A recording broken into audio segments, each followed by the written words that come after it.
దేవుడు నిన్ను చూస్తున్నాడు, వినికిడినిచ్చిన తండ్రి నీ మాట వింటున్నాడు. నడకనిచ్చిన ప్రభువు అడుగులు లెక్క పెట్టుచున్నాడు, అడుగడుగున తన మాటలే ప్రకటించమంటున్నాడు. జీవితమిచ్చిన దేవుడు తనకై బ్రతుకమంటున్నాడు, జీవమునిచ్చిన దేవునికి అంకితమే అంటున్నాడు.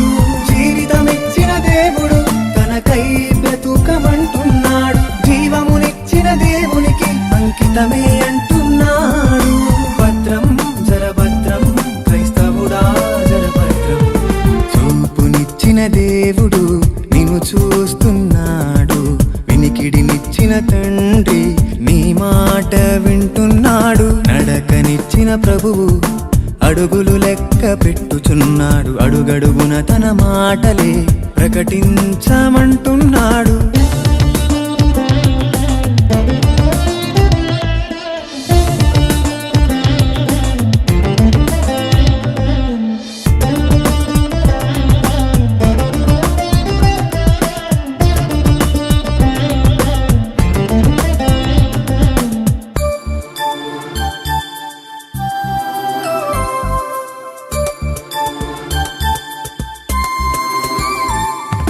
సత్యము నిత్యము పరిశోధించగా కంటికే దీపము చూపునే ఇవ్వలేదా? లోకమే పాపమై నిన్నులాగేనా? వైభవం అనుభవం రమ్యమాయేనా? నీ కన్ను చెడినది అయితే నీ దేహమంతా చీకటి, వెలిగాక ఆరిపోతే అంధకారమే గతి. వేషనే చూసి ఆశించు కన్ను ఆత్మనే కాల్చదా? ఒకనాటి నీ పాపం నిలుచు నీ కామం అంటాడు మరణాంతరం. చూపునిచ్చిన దేవుడు నిన్ను చూస్తున్నాడు, వినికిడినిచ్చిన తండ్రి నీ మాట వింటున్నాడు. నడకనిచ్చిన ప్రభువు అడుగులు లెక్క పెట్టుచున్నాడు, అడుగడుగున తన మాటలే ప్రకటించమంటున్నాడు.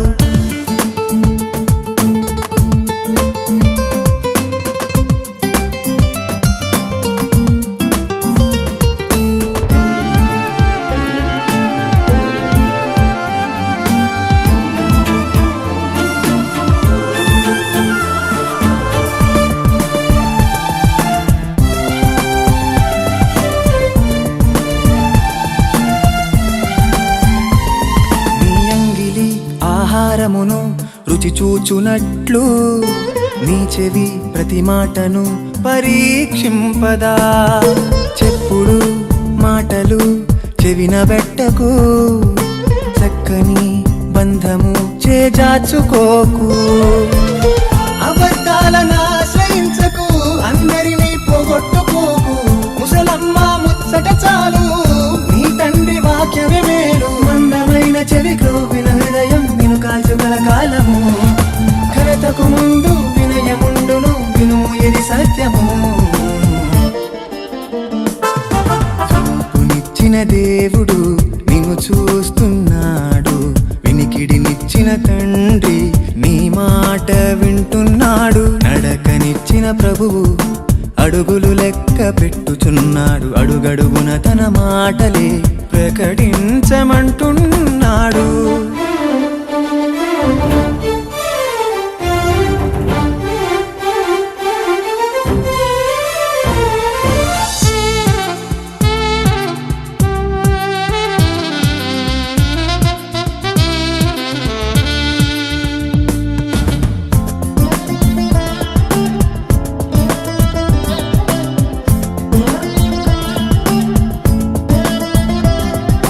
కార్తికుల పాదములు గిరులపై సుందరములు, ఆ పాదము ఎప్పుడైనను రాతికి తగులబోదు.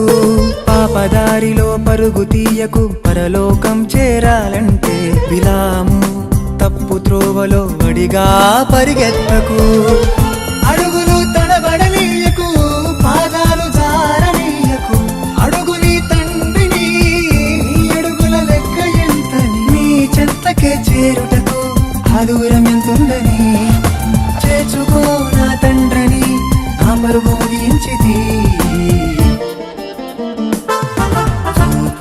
ఇచ్చిన దేవుడు నిన్ను చూస్తున్నాడు, వినికిడినిచ్చిన తండ్రి నీ మాట వింటున్నాడు, నడకనిచ్చిన ప్రభువు అడుగులు లెక్క పెట్టుచున్నాడు, అడుగడుగున తన మాటలే ప్రకటించమంటున్నాడు.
దేవుని గూర్చి చెప్పిన దేవుడే,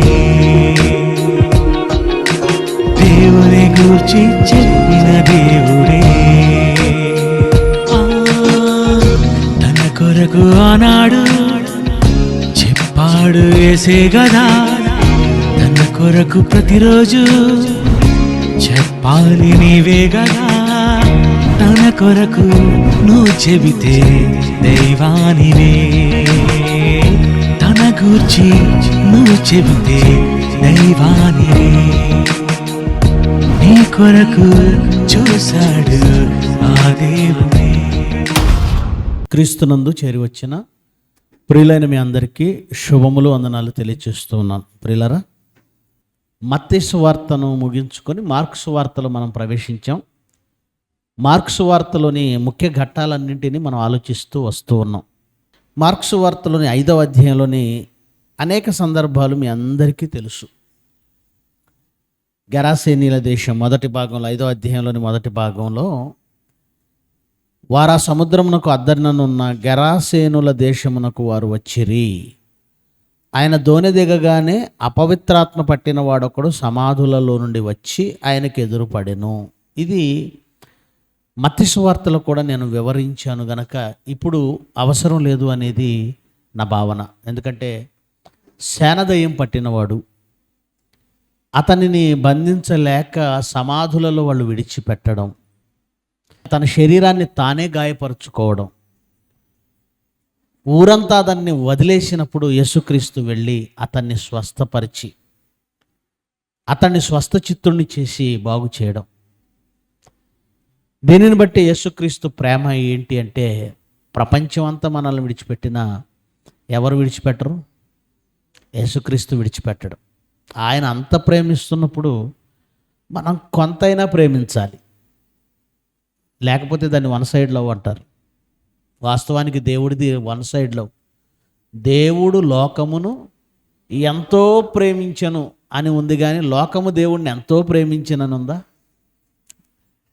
దేవుడు ప్రేమించాడు మనల్ని, మనం మాత్రం దేవుడిని ప్రేమించట్లేదు. ఆయాస పెడుతూనే ఉన్నాం, దుఃఖపరుస్తూనే ఉన్నాం, ఇంకా ఆయన్ని సహనాన్ని పరీక్షిస్తూనే ఉన్నాం. ఆయన్ని ప్రేమించడం అనేది మన డిక్షనరీలో లేకుండా అయిపోయింది. దేవుడు లోకాన్ని ప్రేమించాడు, ఆయన ఎంత దూరమైనా వస్తాడు. ఎక్కడో సమాధులలో గెరాసేనుల దేశం. మరి దేవుణ్ణి మనం ఎందుకు ప్రేమించలేకపోతున్నాము అనేది మిమ్మల్ని మీరు ప్రశ్నించుకోవాలి. ఒక ప్రాంతం నుంచి మరో ప్రాంతానికి ఒక మనిషి కోసం నడిచి వెళ్ళిన ప్రేమ యేసుక్రీస్తుది. కానీ ఆయన కోసం మనం నడిచి వెళ్ళాల్సిన అవసరం ఉందా? విజయవాడ నడిచిరండి అన్నారు ఎవరైనా? మనకి వ్యాన్ కూడా ఉంది, ఒకవేళ మీకు బైకులు లేకపోతే. ఆటోలు ఉన్నాయి, బస్సులు ఉన్నాయి, కొంతమందికి వెహికల్స్ ఉన్నాయి. నడిచి వెళ్ళిన ప్రేమ అయింది. ఇన్ని ప్రయాణ సౌకర్యాలు, ఇంత విశాలమైన రోడ్లు. ఆ రోజు విశాలమైన రోడ్లు లేవు. ఎలా ఉండుండొచ్చు? అడవుల్లో కూడా వెళ్ళాలండి. 2000 సంవత్సరాల క్రితం ఎవడండి రోడ్లు వేసింది? వేశారా? అడవుల్లో గుండా వెళ్ళాలి. ఒక ప్రాంతం నుంచి మరో ప్రాంతానికి వెళ్ళడానికి జంతువుల భయం. ఈరోజు మనం ఎంత విశాలమైన రోడ్డు అండి మంగళగిరి విజయవాడ. ఓకే, ఇక గెరాసేనీల దేశ సందర్భాన్ని మనం విడిచిపెడితే తర్వాత 21వ వచనం నుంచి, యేసు మరలా దోణి ఎక్కి అద్దరికి వెళ్ళినప్పుడు బహుజన సమూహములు ఆయన యొద్దకు కూడి వచ్చారు. ఆయన సముద్ర తీరాన ఉండగా సమాజ మందిరపు అధికారులు యయీరు అని ఒకడు వచ్చి ఆయనను చూచి ఆయన పాదముల మీద పడి యాయీరు కుమార్తెను బాగు చేసిన సందర్భం. ఇది కూడా మత్తయి సువార్తలో మనం చదివాము. ఇక 25 నుంచి 12 ఏండ్ల నుండి రక్తస్రావం కలిగిన ఒక స్త్రీ ఉంది. ఆమె అనేక వైద్యుల చేత ఎన్నో తిప్పలు పడి తనకు కలిగినదంతా వ్యయం చేసుకొని ఎంత మాత్రము ప్రయోజనము లేక మరింత సంకటపడెను. చాలామంది ఈ సందర్భాన్ని చూపించి వైద్యులకు డబ్బులు పెట్టడం వేస్ట్, మీరు మా స్వస్తిశాలకు రండి, మా బెల్లంపల్లి వచ్చేయండి అని, బెల్లంపల్లిలో ప్రవీణ్ అని ఒకడు ఉన్నాడు, మా కలవరికి వచ్చేయండి అంటాడు. ఏమండి, కాకాని స్వస్తిశాల ఈ 12 ఏళ్ల నుండి రక్తస్రావం కలిగిన స్త్రీ సందర్భాన్ని వాడుకొని వైద్యులకు మనం డబ్బులు ఖర్చు చేయడం వేస్ట్ అని చాలామంది మాట్లాడుతున్నారు. ప్రియులారా, ఒకటి గుర్తుపెట్టుకోండి, వైద్యుడు ఉన్నాడంటే వైద్యము మందు ఉంది. మందు ప్రకృతిలో ఉందంటే అది ఎవరు పెట్టారు? దేవుడు. ప్రకృతిలో మందును పెట్టింది దేవుడు. వైద్యుడు అవసరమని యేసుక్రీస్తు చెప్పాడు. రోగులకే కానీ ఆరోగ్యవంతులకు వైద్యుడు అక్కర్లేదు అన్నాడంటే దాని అర్థం ఏంటి? రోగులకే కానీ ఆరోగ్యవంతులకు అక్కర్లేదు అన్నాడు. అంటే ఎవరికి అవసరమని? రోగులకు వైద్యుడు అవసరం. మరి ఇక్కడ రక్తస్రావం కలిగిన స్త్రీ విషయంలో ఇలా ఎందుకు రాశాడు అంటారా? యేసుక్రీస్తు శక్తి ఆ లోకం ఆ రోజుల్లో ఆ మనుషుల ఎదుట బయలుపరచబడాలి. ఎందుకంటే ఆయనే క్రీస్తు అని ప్రజలు నమ్మడానికి కొన్ని సూచక్రియలు జరగాలి.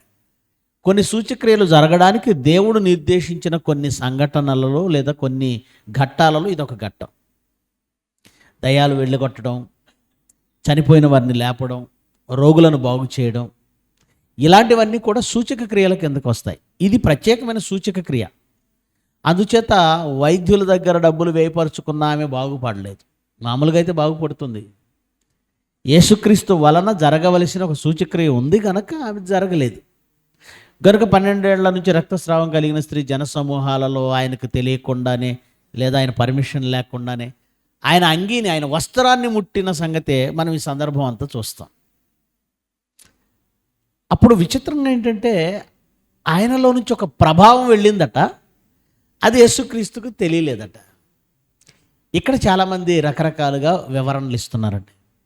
ఆయనకి తెలుసండి, ఆమె బయటపడుతుందో లేదో అని అడిగాడండి అని ఒకరు అంటారు. కానీ అక్కడ ఏం రాయబడింది? 30వ వచనం, అదే 5వ అధ్యాయం 30వ వచనం. వెంటనే యేసు తనలో నుండి ప్రభావము బయలు వెళ్ళనని తనలో తాను గ్రహించి జనసమూహము వైపు తిరిగి, ఏమండి ఆయన ఎవరు అని అడుగుతున్నాడా? ఆ ముట్టిన ఆమెను గుర్తుపట్టాడా? ఏముంది అక్కడ?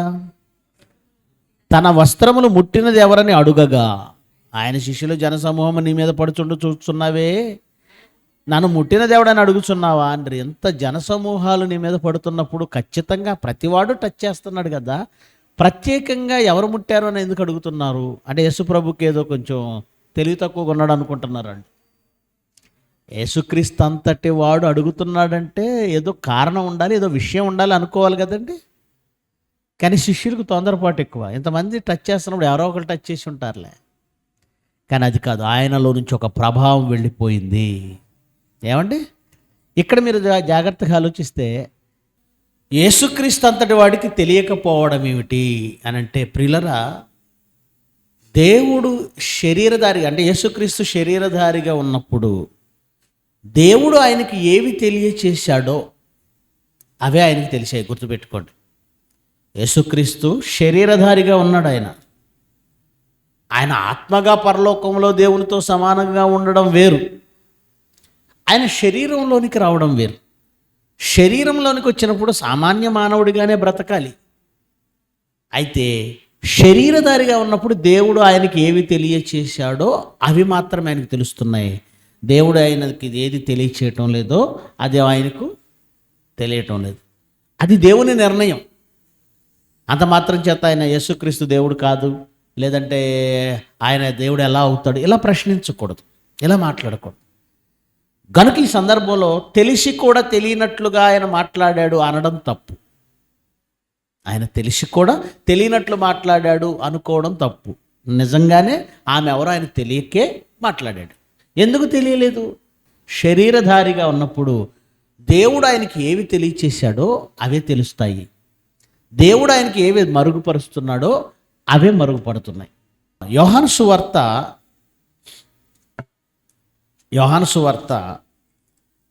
5వ అధ్యాయము 19వ వచనం. కాబట్టి యేసు వారికి ఇట్లు ప్రత్యుత్తరం ఇచ్చెను, తండ్రి ఏది చేయుట కుమారుడు చూచునో అదియే గాని. అర్థమైందా? తండ్రి ఏది చేయుట కుమారుడు చూస్తాడో అదియే గాని తనంతట తాను ఏది చేయనేరడు. అంటే తనంతట తాను ఏమి చెయ్యడు. తండ్రి చెప్పింది, తండ్రి దగ్గర చూసింది, తండ్రి చెయ్యమన్నది, తండ్రి తెలిపింది, ఏదైనా తండ్రి చెయ్యమన్నది, తండ్రి తనకు తెలిపింది, తనంతట తానుగా ఏది చేయనేరడు. గనుక చేసే విషయంలోనే తండ్రి చేసింది, తండ్రి చెప్పింది చేస్తున్నాడు, తండ్రి దగ్గర చూసింది చేస్తున్నాడు. గనుక మనకు అర్థం కావాల్సింది ఏమిటంటే, శరీరధారిగా ఉన్నప్పుడు తండ్రి తనకు తెలియచేసినవి మాత్రమే ఆయన తెలుసుకుంటున్నాడు. ఓకే, ఇక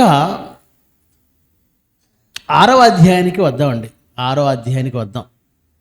మరి సమాజ మందిరపు అధికారి ఈ 35 నుంచి 43 వచనాలు ఉన్నాయి కదండి. 12 ఏళ్ల చిన్న పాప చనిపోయింది కదా. ఈ 12 ఏళ్ల చిన్న పాప అయ్యర్ కుమార్తె, ఈ 12 ఏళ్ల పాపను లేపిన సందర్భం ఈ 35 నుంచి 43 వచనాల మధ్య ఉంది. అది కూడా మనం గతంలో చాలాసార్లు మాట్లాడుకున్నాం. అందరూ కూడా చనిపోయిందని ఏడుస్తుంటే యేసుక్రీస్తు వారు వెళ్ళడం, ఈ చిన్నది నిద్రించుచున్నదే కానీ చనిపోలేదు అని ఆయన చెప్పాడు. వాళ్ళందరూ కూడా అపహాస్యం చేశారు. వాళ్ళందరిని బయటకు పంపించాడు. ఆమెను స్వస్థపరిచాడు. తాలితాకుమి అంటే చిన్నదానా లెమ్ము అని ఆమెను లేపాడు. లేపిన తర్వాత ఆయన అన్న మాట మనకు చాలా ఇంపార్టెంట్. ఏమన్నాడు? జరిగినది ఎవరికి తెలియకుండా చూసుకోండి. తెలియకూడదు, ఎవరికి తెలియకూడదు. 43వ వచనంలో ఎవరికి తెలియకూడదు గట్టిగా ఆజ్ఞాపించాడు. ఎవరికి తెలియకూడదు జరిగింది అన్నాడు. జరిగింది ఎవరికి తెలియకూడదు. స్వస్థపరచటం, దయ్యాలు వెళ్ళగొట్టడం, చివరికి చనిపోయిన వాళ్ళను కూడా లేపినప్పుడు ఎంత పబ్లిసిటీ చేసుకోవచ్చండి. యేసుక్రీస్తు చనిపోయిన వాళ్ళను లేపితే అది చిన్న విషయం అండి? ఎవరైనా చేయగలరండి? కానీ ఆయన ఎవరికి తెలియకూడదు అన్నాడు. దానికి కారణం ఏంటి అంటే, ఆయన ఈ భూమి మీదకి వచ్చింది ఆత్మకు అవసరమైన వాక్యము బోధించాలి. ముందు ఆత్మ ముఖ్యం. ఆయన ఆత్మల రక్షణ కోసం వచ్చాడు. కానీ వీళ్ళు ఈ స్వస్థత చేసిన ప్రతిసారి మనుషుల కాన్సన్ట్రేషన్ అంతా దేని మీద ఉంటుంది? శరీర సంబంధమైన రోగాలు పోగొట్టుకోవాలి, అవసరాలు తీర్చుకోవాలి. ఆయన అది చేశాడు అనగానే తండోపతండాలుగా జనాలు వస్తున్నారు. దేనికోసం వస్తున్నారు? ఆయన్ని వాక్యం చెప్పనివ్వట్లేదు, వాక్యానికి సమయం ఇవ్వడం లేదు. బాగు చేయి, బాగు చేయి, బాగు చేయి, బాగు చేయి, ఇదే గోల. అంటే ప్రతిసారి తన పని ఏంటి? తన పని అంటే ఇతర సమీప గ్రామములలోనూ మనము ప్రకటించున్నట్లు వెళ్ళుదము రండి. అది ముఖ్యమైన పని. ఇందు నిమిత్తమే కదా నేను బయలుదేరి వచ్చి తిని పరలోకము నుంచి. ఆ ముఖ్యమైన పనికి ఆటంకం కలిగిస్తున్నారు వీళ్ళు. అందుకే స్వస్థపరిచాడు, కానీ ఎవరికి తెలియకుండా చూసుకోండి అని గట్టిగా ఆజ్ఞాపించాడట. ఓకే, ఇక 6వ అధ్యాయానికి వద్దాం. ఆయన అక్కడి నుండి బయలుదేరి స్వదేశమునకు రాగా, స్వదేశము ఎక్కడ పెరిగాడండి ఆయన? ఏమండి? నజరేతులో పెరిగాడు. గలిలయ ప్రాంతంలో ఉన్నాడు. ఆ ప్రాంతాలకు ఆయన వచ్చినప్పుడు ఆయన శిష్యులు ఆయన్ని వెంబడించి వచ్చారట. విశ్రాంతి దినం వచ్చినప్పుడు ఆయన సమాజ మందిరంలో బోధింపనారంభించెను. అనేకులు ఆయన బోధ విని ఆశ్చర్యపడి, ఈ సంగతులు ఇతనికి ఎక్కడి నుండి వచ్చాను? ఏమండి? ఆయన ఎక్కడ ఎదిగాడో, ఎక్కడ పెరిగాడో అక్కడ మనుషులు ఏం మాట్లాడుకుంటున్నారు చూడండి. ఈ సంగతులు ఇతనికి ఎక్కడి నుంచి వచ్చెను, ఇతనికి ఏ బండి జ్ఞానం ఎట్టిది, ఇతని చేతుల వలన ఇట్టి అద్భుతములు చేయబడుచున్నవి, ఇదేంటి, ఇతడు మరియ కుమారుడు కాదా? అంటే ఒక స్వదేశంలో, సొంత ప్రాంతంలో ఒక సేవకుడు గురించి ఎలా ఆలోచిస్తారో, ఒక ప్రవక్త గురించి ఎలా ఆలోచిస్తారో, ఒక దైవజనుడి గురించి ఎలా ఆలోచిస్తాడో బైబిల్ చెప్పింది. ఇంత మహాజ్ఞానం చెబుతుంటే, ఇన్ని సూచక్రియలు చేస్తుంటే, ఇన్ని అద్భుతాలు చేస్తుంటే ఆయన దైవ కుమారుడు అని గుర్తించలేరు. పైగా ఏమంటున్నారు, ఇతను మరీ కుమారుడు కదా, ఇతని తండ్రి యోసేపు కాదా, ఇతడు యాకోబు, యోసే, యోదా, సీమోను అనువారి. అంటే ప్రపంచంలో ఎక్కడైనా మన గుర్తింపు దేవుని కుమారుడిగా, దేవుని సేవకుడిగా, డిప్యూటీ డైరెక్టర్గా ఉంటుందేమో, కానీ మన ప్రాంతాలకు వచ్చేసరికి అబ్రం గారి కొడుకు గదు అంటే మన బ్యాక్గ్రౌండ్ చూస్తారు. పొరపాటున ఈ మన ప్రాంతంలో మన బ్యాక్గ్రౌండ్ హై లెవెల్లో ఉంటే పర్లేదు. ఒకవేళ పూరైతే నువ్వెంత వాక్యం అన్నా చెప్పు, వాళ్ళు పూరు, నువ్వెంత వాక్యం అని వాళ్ళ అంటారంతే, నువ్వు ఎంత స్థాయిలో అన్నా ఉండు వీళ్ళ అంటారంతే. యేసుక్రీస్తు ఇంత స్థాయిలోనికి వెళ్ళిపోయినా, ఎంత స్థాయి అంటే ఆయనను చూడడానికంటే గ్రీసు దేశాల నుంచి మనుషులు వచ్చారట, యూరప్ కంట్రీస్ నుంచి మనుషులు వచ్చారు. ఎక్కడ యెరూషలేము, ఎక్కడ యూదయ దేశం, ఎక్కడ గ్రీకు దేశం, ఆయన చూడడానికి గ్రీసు దేశస్తులు వచ్చారట. కానీ లోకల్లో ఉన్నవాళ్ళు ఏం చేస్తున్నారు, ఆ వడ్లవాడేమంట, వడ్రంగి, కార్పెంటర్ కొడుక, ఎంత చీపుకుంటుందా, మా చెక్కబాలాలు చేస్తాడు, మా ఇంట్లో అన్నీ ఆడిచేత చేపించా, ఇలాగైనా మాట్లాడుకుని మా కిటికీలన్నీ ఆడే చేశాడు. ఆ కిటికీలు చేసేవాడు, తలుపులు చేసేవాడు, చెక్కలు చేసేవాడు కొడుక. ఇలాగే ఉంటుంది. అంటే లోకలకు వచ్చేసరికి పరిస్థితి ఇలా ఉంటుందన్నమాట. ఇతను వడ్లవాని కుమారుడు కదా, అది ఆ తమ్ముళ్ళందరూ ఇక్కడే ఉన్నారు కదా, ఇతని సోదరిమణులందరూ మనతోనే ఉన్నారు కదా, మనమే చేసుకున్నాం అని చెప్పుకొనొచ్చు. ఆయన విషయమై ఆశ్చర్యపడ్డారు. ఆ ఆశ్చర్యంలో లేఖనాలను ఆలోచించుకుని నేను క్రీస్తు అనొచ్చు కదా, ఏం చేశారట వీళ్ళు, అంత ఏం లేదులే, ఇతను క్రీస్తు అంటే మన దగ్గరే ఉన్నాడు అంటే క్రీస్తు ఎక్కడి నుంచో రావాలనుకుంటున్నారు వాళ్ళు. క్రీస్తు సడన్గా పైనుంచి ఊడిపడతాడు అనుకుంటున్నారు, లేదా ఎక్కడి నుంచో వస్తాడు అనుకుంటున్నారు. ఇంకా చెప్పాలంటే ఆశ్చర్యం ఏంటి తెలుసా, క్రీస్తు ఎక్కడి నుంచి వచ్చినో ఎవరికీ తెలియదని చెప్పుకుంటున్నారు వాళ్ళు. క్రీస్తు ఎక్కడి నుండి రావాలో బైబిల్లో క్లియర్గా ఉంది. ఎక్కడి నుంచి రావాలి, యోదయ దేశ బెత్లెహేం నుండి రావాలి, యోధా గోత్రంలో రావాలి, దావీదు వంశంలో రావాలి, క్లియర్గా ఉంది. వీళ్ళు బైబిల్ చదవరు.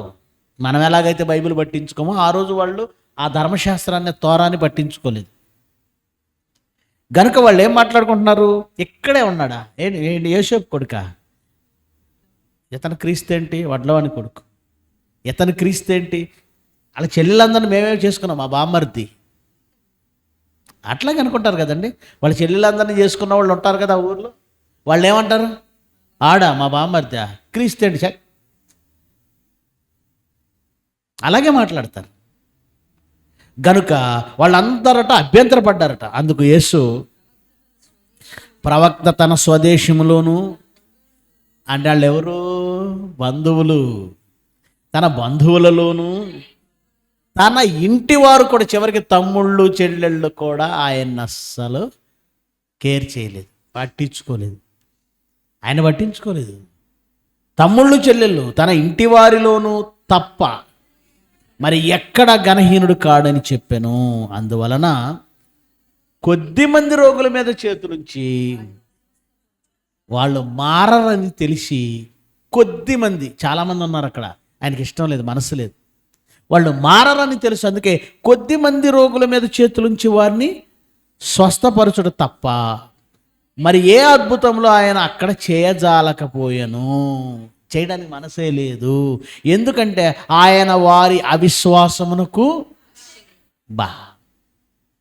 ఆయన వారి అవిశ్వాసానికి ఆశ్చర్యపడ్డాడట. అవిశ్వాసానికి ఆశ్చర్యపడ్డా. ఏమంటే ఆయన ఆశ్చర్యం ఎప్పుడు కలుగుతుంది, మనం ఊహించనివి, మనం ఎక్స్పెక్ట్ చెయ్యనివి, మనం అంతకుముందు చూడనివి చూస్తే ఆశ్చర్యపోతాం, జరగవు అనుకున్నవి జరిగితే ఆశ్చర్యపోతాం. అలాంటిది యేసుక్రీస్తు, ఆయన సర్వం ఎరిగినవాడు. అలాంటి ఆయనకి తెలియని సంగతులు ఉన్నాయా, లేదంటే ఆయనకి ఎప్పుడు ఎదురుకాని సందర్భాలు ఉన్నాయంటే ఉన్నాయి. ఆయనకు ఒక పేరు ఉందండి, ఆశ్చర్యకారుడు. యేసుక్రీస్తుకున్న పేరేంటి? ఆయనే ఆశ్చర్యకారుడు. ఆయనే అందరిని ఆశ్చర్యపరుస్తాడు. ఆయన బోధకు ఆశ్చర్యపడ్డారు, ఆయన జ్ఞానానికి ఆశ్చర్యపడ్డారు. 12 ఏళ్ల నుంచి ఆయన చూసి ఆశ్చర్యపడ్డమే కదండి లోకమంతా. 12 ఏళ్ళుగా ఆయన ప్రజ్ఞకు ప్రత్యుత్తరములకు విస్మయం, ఆశ్చర్యం. ఆయన జ్ఞానానికి ఆశ్చర్యం, ఆయన బోధకు ఆశ్చర్యం. అందరినీ ఆయన ఆశ్చర్యపరిస్తే బైబిల్లో 2 వ్యక్తులు ఆయన్ని ఆశ్చర్యపరిచారండి. అంటే 2 సందర్భాల్లో ఆయన ఆశ్చర్యపడ్డాడు. ఒకటి, తన స్వదేశంలో వాళ్ళ అవిశ్వాసాన్ని చూసి ఆశ్చర్యపడ్డాడు. ఏంటి అవిశ్వాసం కూడా ఆశ్చర్యపరుస్తుందంటే, మరీ ఇలా ఉంటారు అనుకోలేదు. అవిశ్వాసులు ఉంటారు, కానీ మరీ ఇంత దారుణంగా ఉంటారా? ఇంత జ్ఞానం, ఇంత వాక్యం, ఇంత నీతివంతమైన బ్రతుకు యేసుక్రీస్తు వాళ్ళ ముందే కదా బ్రతికాడా లేదా? వాళ్ళ ముందే కదా ఎదిగాడు. ఇంత భక్తిగా బ్రతుకుతున్నాడు, ఇంత నిష్టగా ఉంటున్నాడు, ఇంత జ్ఞానం చెబుతున్నాడు. వాళ్ళ మధ్య ఇలా బ్రతికిన వడ్లవాని కుమారుడిగా చూస్తారా? మరియమ్మ కొడుకుగా చూస్తారా? వాళ్ళ చెల్లెళ్ళందరూ మా మధ్య ఉన్నారు, మేమే వివాహం చేసుకున్నాం అంటారా? వాళ్ళ తమ్ముళ్ళందరూ ఇక్కడే ఉన్నారంటారా? పైగా అభ్యంతర పడుతున్నారట యేసు ప్రభు విషయంలో. వాళ్ళ అవిశ్వాసం చూసి ఇంత దారుణంగా ఉంటారా మనుషుల విశ్వాసం అంటే? ఉంటారు. మనం కూడా యేసు ప్రభుని ఆశ్చర్యపరుస్తాం తెలుసా? మనలో కూడా అవిశ్వాసం, మన విశ్వాసంతో కాదు. ఎంత అవిశ్వాసం అంటే, మీరేం తిందుమో ఏమి త్రాగుదమో ఆలోచించకండి ఆయన మొదటి నుండి చెబుతూనే ఉన్నాడు. కానీ మనదొకటే, డ్యూటీకి వెళ్ళకపోతే 4 రోజులు మీటింగు. డ్యూటీకి వెళ్ళాలంటే తొందరగా పర్మిషన్ తీసుకొని రావాలి, లేట్ అయిపోద్ది, మళ్ళీ పొద్దున్న డ్యూటీకి వెళ్ళలేము. అంటే అవిశ్వాసమా? ఉద్యోగం పోతే బ్రతకలేమని అవిశ్వాసమా? అంతే కదా. మరీ దారుణం ఏంటంటే, నైట్ 1 అయిపోయింది, చచ్చిపోతామా వెంటనే? బతకమేమో 1 గంట దాకా నిద్రగాస్తే. కొంతమందికి ఆ విశ్వాసం. మీటింగ్కి వస్తే 1 గంట అవుతుంది, ఇంటికి వచ్చేసరికి నిజమే చచ్చిపోతాం. ఎంత దారుణంగా ఉంటారా? ఉంటారు. మన సంఘానికి వచ్చిన యేసు ప్రభు ఆశ్చర్యపోతాడు అని అప్పుడప్పుడు అనిపిస్తుంది నాకు. ఏంటి మీటింగ్కి వస్తే కూడా నష్టపోతారా? కొంతమంది అయితే సెలవు దినాల్లో పెట్టండి, స్వయంగా మాకే చెప్తుంటారు సలహాలు. స్వయంగా మా దగ్గరికి వచ్చి, అన్న మీరు ఇట్లా వర్కింగ్ డేస్లో పెడితే ఎలాగన్నా, హాలిడేస్లో పెట్టాలి. కానీ యేసుప్రభు వర్కింగ్ డేస్లో వస్తే వెళ్ళేటట్లేరు మీరు. యేసుప్రభు కూడా వర్కింగ్ డేస్లో వచ్చాడు. ప్రభు ఇప్పుడు వస్తే ఎట్లా ప్రభు, నేను డ్యూటీకి వెళ్ళాలి. ఏదైనా హాలిడే చూసుకొని రా, నేను ఫ్రీగా ఉంటాను, కాస్త భోంచేసి స్నానం చేసి లుంగి కట్టుకొని టీవీ చూస్తూ ఆరాంసే ఉన్నప్పుడు రా అని చెప్తారా? చెప్పేటట్టు ఉన్నారు. మనలో చూసిన మన అవిశ్వాసాన్ని దేవుడి కోసం ఏదైతే ఏంటి, నేను దూసుకెళ్ళిపోతా, పర్వాలేదు, అడుక్కు తినే బ్రతుకు వస్తుంది చివరికి, అయినా పర్లేదు దేవుడి కోసం అనుకునేవాడు ఎవడైనా ఉంటాడేమో చూస్తానండి. డ్యూటీ లేకపోతే చచ్చిపోతాం, డబ్బులు లేకపోతే చచ్చిపోతాం. విశ్వాసం, దేవుని కోసం అన్నీ వదులుకొని దేవుని సేవకు నిలబడతా అనే అంత మంచి మనసు ఎవరికి వస్తుందో చూస్తున్నానండి. మోషే నా తర్వాత ఎవరు అని చూస్తే మోషే కొడుకులు ఉన్నారు. మోషే కొడుకుల్ని ఆయన తీసుకోలేదు దేవుడు. ఎవరిని తీసుకున్నాడు? చాలామంది కొట్టుకున్నారు మోషే తర్వాత, మేము అని. దాతాను, అబిరాము, ఓను, కోరహు తీసుకోలేదు. ఒక ఆయన దొరికాడండి. ఏం పేరు ఆయన పేరు? ఎంత డెడికేటెడ్ అంటే యెహోషువ, నేను నా కుటుంబము యెహోవాను సేవించేస్తాం. అది సేవించడం అంటే ఆదివారం వచ్చి వెళ్ళటం కాదండి. అది లైఫ్ని అంకితం ఇచ్చేయటం. పార్ట్ టైం జాబ్గా దేవుని దగ్గరికి వస్తాను అనుకుంటే అవదండి. కనుక దేవుని కోసం ఈ భూమి మీద సమస్తం కోల్పోయినా పర్వాలేదు అనుకున్న పౌలులా పర్వాలేదు అనుకునే మనసు మనకు రావడం లేదంటే ఇంత వాక్యం విన్న తర్వాత అయినా దేవుని కోసం అంకితం అయిపోదాం, ప్రాణాలు ఇచ్చేద్దాం. ఏంటి ఎన్ని సూచక్రియలు చేసినా వడ్లవాని కుమారుడా, అది వాళ్ళ తమ్ముడా, వాళ్ళన్న, వీళ్ళన్న ఇలా మాట్లాడుతున్నారు. వాళ్ళ అవిశ్వాసానికి ఆశ్చర్యపోయాడు. దేవుడి కోసం ఏదైతే అండి అయిపోదామండి, పర్వాలేదండి అనే తెగింపు మనసు రావటం లేదు. రావాలి కదా, రావాలి కదా. అలాగూ మనం ఆశ్చర్యపరిచామా? ఎలా ఆశ్చర్యపరుస్తున్నామా? అవిశ్వాసంతో యేసు ప్రభువును ఆశ్చర్యపరిచే వ్యక్తులమా? లేదంటే మరొక ఆయన ఉన్నాడండి, ఆయన విశ్వాసంతో యేసు ప్రభువును ఆశ్చర్యపరిచాడు. మత్తయి సువార్త 8వ అధ్యాయము, అది కూడా చూద్దాం. మత్తయి సువార్త 8వ అధ్యాయము 5వ వచనం నుంచి చదువుదాం. ఆయన కపెర్నహూములో ప్రవేశించినప్పుడు శతాధిపతి ఆయన యొద్దకు వచ్చి, ప్రభువా, నా దాసుడు పక్షవాయువుతో మిగుల బాధపడుచు ఇంటిలో పడి ఉన్నాడని చెప్పి ఆయన్ని వేడుకొనెను. మంచోడండి, దాసుడు కోసం వచ్చాడు, కొడుకు కోసం కూతురు కోసం కాదు. ఎవరి కోసం వచ్చాడు? దాసుడు కోసం, పనివాడి కోసం. యేసు ప్రభు నేను వచ్చి వాడిని స్వస్థపరిచేదనని అతనితో చెప్పగా, శతాధిపతి అంటే 100 మంది సైనికుల మీద అధికారి అని అర్థం. శతాధిపతి అంటే 100 మంది సైనికుల మీద అధికారి, అతను సైన్యాధికారి. అప్పుడు యేసుప్రభు అన్నాడు, నేను వస్తాను, నేను వచ్చి అతను స్వస్థపరుస్తానని అన్నాడు. అప్పుడు శతాధిపతి ఏమంటున్నాడు?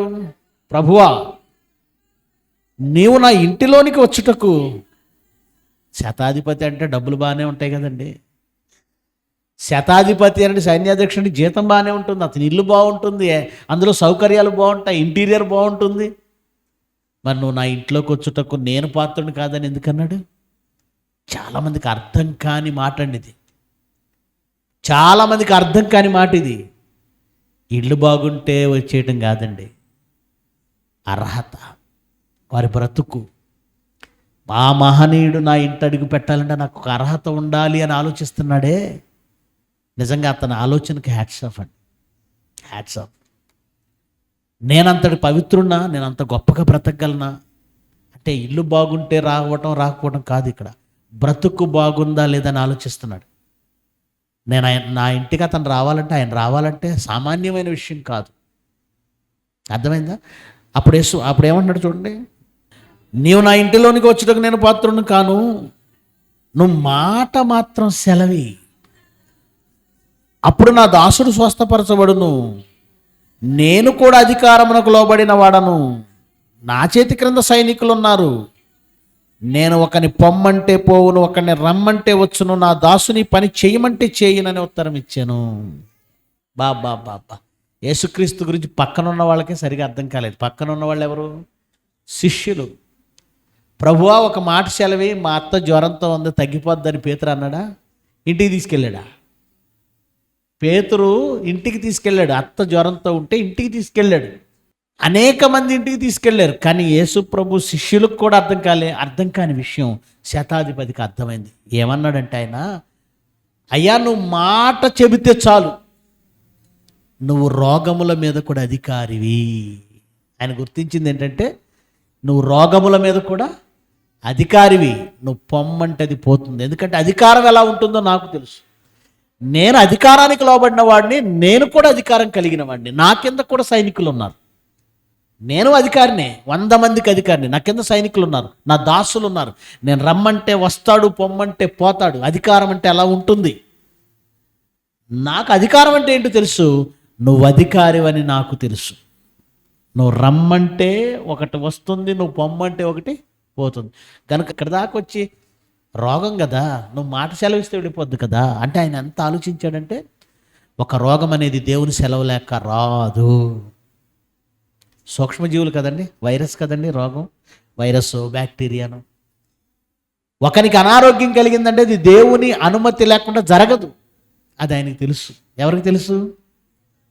బైబిల్ ఉన్న మనకే ఇప్పటివరకు తెలియదు. శతాధిపతి దగ్గర బైబిల్ అంతా లేదు. ఒక రోగం వచ్చిందంటే దేవుని ప్రమేయం లేకుండా రాదు. కనుక అధికారి ఆయన, నువ్వు పొమ్మంటే పోతుందయ్యా, అక్కడ వరకు వచ్చి శ్రమ తీసుకోవద్దు, అందులో నువ్వు నా ఇంటి వరకు వచ్చేంత అర్హత నాకు లేదు, నువ్వు ఒక మాట సెలవిస్తే చాలు ఆ రోగం విడిచిపోతుంది. చాలామంది నువ్వు రావాలి, చేతులు ఉంచాలి అని అడిగిన వాళ్ళు ఉన్నారు. నువ్వు మాట సెలవిస్తే మాటకే వెళ్ళిపోతుందని నమ్మినవాడు శతాధిపతి. అప్పుడు అప్పుడు అప్పుడు ఏం జరిగిందో చూడండి.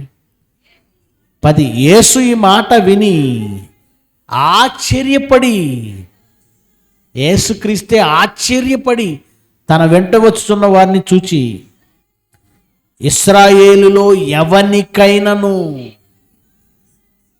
ఇంతటి విశ్వాసం ఉన్నట్లు చూడలేదని నిశ్చయముగా మీతో చెప్పుచున్నాను.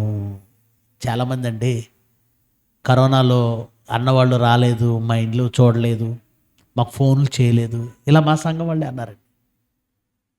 సంఘం వాళ్ళు, మన సంఘం వాళ్ళే ఫోన్లు చేయలేదని, రాలేదని అలిగిన వాళ్ళు.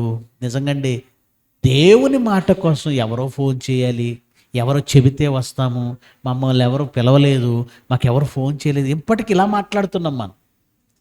కానీ శతాధిపతి విశ్వాసం ఎలా ఉంది? మాట సెలవిస్తే చాలు. ఆయన ఇంటి దగ్గర రావాలండి, మాట సెలవిస్తే చాలు, దేవుని మాట సెలవిస్తే చాలు. పాంప్లెట్ చూస్తే చాలు. వాట్సాప్లో పాంప్లెట్ చూసారా? వెంటనే వచ్చారు చాలామంది, పాంప్లెట్ చూసి వచ్చేసారు. మాట తెలిస్తే చాలు, కబురు అందితే చాలు. నాకు చెప్పలేదు మీటింగ్కి రమ్మని. చూసారా, దేవుడి దగ్గరికి వచ్చేసరికి నాకు మీటింగ్కి రమ్మని చెప్పలేదు, నన్ను పిలవలేదు, నాకు ఇన్విటేషన్ ఇవ్వలేదు, నన్ను పైకి పిలవలేదు. అయ్యో మనం ఇంకా ఎక్కడున్నాం మనం. మాట తెలిస్తే పరుగులు తీసుకుంటూ రావాలి.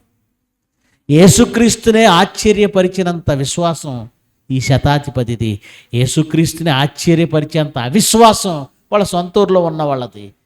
యేసుక్రీస్తు ఒకవేళ వస్తే ఇంత గొప్ప వాక్యం విన్న తర్వాత కూడా ఆదివారానికే పరిమితమైన వాళ్ళని చూస్తే, ఓరి నాయన ఇలా ఉన్నారేంటారు, ఎంత వాక్యం విన్న తర్వాత కూడా ఆదివారం తప్ప ఇంక కనపడరా, ఇంక పనిలో ఉండరా, ఇంకేం అర్థం కాలేదా? కనుక యేసు ప్రభువును ఆశ్చర్యపరిచేంత విశ్వాసం ఉందా మనలో? యేసు ప్రభువును ఆశ్చర్యపరిచేంత అవిశ్వాసం ఉందా మనం? ఆలోచించుకోండి. దేవుని వాక్యము సిగ్గుపరచబడదు. మన జీవితంలో మనం చేసిన క్రియలు, మనం బ్రతికే విధానమే మనల్ని పరలోకం వరకు తీసుకెళ్తుంది. ఓకే, ప్రార్థన చేసుకుందాం. మహోన్నతుడు మా తండ్రి, మీ పిల్లలుగా మేము ఎంత ఎంత ఎంత మెరుగుపడవలసి ఉందో మా భక్తిలో, మా బ్రతుకులో ఆలోచిస్తుంటే, లేఖనాలను అర్థం చేసుకుంటుంటే భయం వేస్తుంది. ఎప్పుడు మా ప్రాణం పోతుందో తెలియదు, ఎప్పుడు మీ కుమారుడు మా ప్రభువు వస్తాడో తెలియదు. మా బ్రతుకులు ఇప్పుడే సిద్ధం చేసుకొని ఉండకపోతే నిత్యాగ్ని దండనలోనికి వెళ్ళక తప్పదు. ఆలోచించి అర్థం చేసుకొని మారే మంచి మనస్సు మీ పిల్లలకి ఇవ్వండి. యేసుక్రీస్తు వారి శ్రేష్టమైన నామమున ఈ ప్రార్థన సమర్పిస్తున్నాము తండ్రి, ఆమెన్. అందరికీ వందనాలు.